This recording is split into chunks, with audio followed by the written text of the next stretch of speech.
In 1997, a man left his home and never returned. It was an ordinary morning. There was nothing unusual about his behavior. He spoke normally. He showed no signs of fear, stress, or urgency. He simply walked out of his house and disappeared. At first, his family thought he might return later that day. But hours passed, and there was no sign of him. By nightfall, they began to worry. The next day, they contacted the police. An investigation began immediately. Officers searched his home carefully. Everything was still there. His wallet, his clothes, his personal belongings. Nothing appeared to be missing. There were no signs of forced entry, no signs of a struggle. It was as if he had simply vanished into thin air. Days turned into weeks. Weeks turned into months. Police followed every lead they could find. They spoke to neighbors. They checked nearby towns. They searched forests and empty buildings. But nothing was found. No witnesses, no clues, no explanation. Eventually, the case grew cold.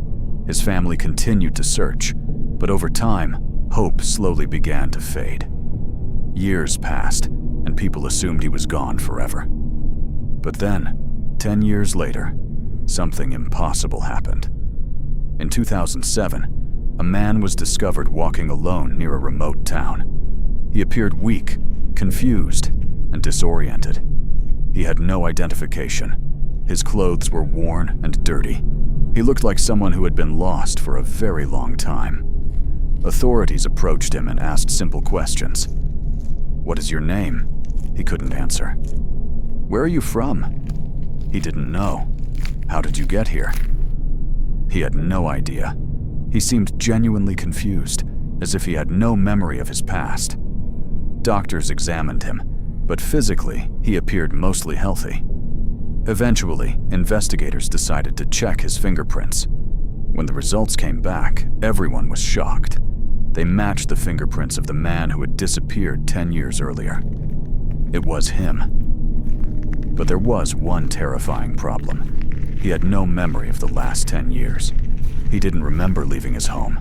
He didn't remember where he had been. He didn't remember anything. To him, it felt like no time had passed at all. Doctors performed brain scans, expecting to find damage or trauma, but everything appeared normal. His brain showed no signs of injury, no signs of disease, no signs of anything unusual. It was as if those 10 years had simply been erased. Experts were unable to explain it. Some believed he may have suffered from extreme psychological trauma. Others suggested a rare condition that causes severe memory loss. But there was no evidence to support any clear explanation. The most disturbing part was that he never regained his memory. Even after years of treatment, those 10 years remained completely blank. To this day, no one knows where he was. No one knows what happened to him. And no one knows how someone can simply disappear for 10 years and return with no memory at all.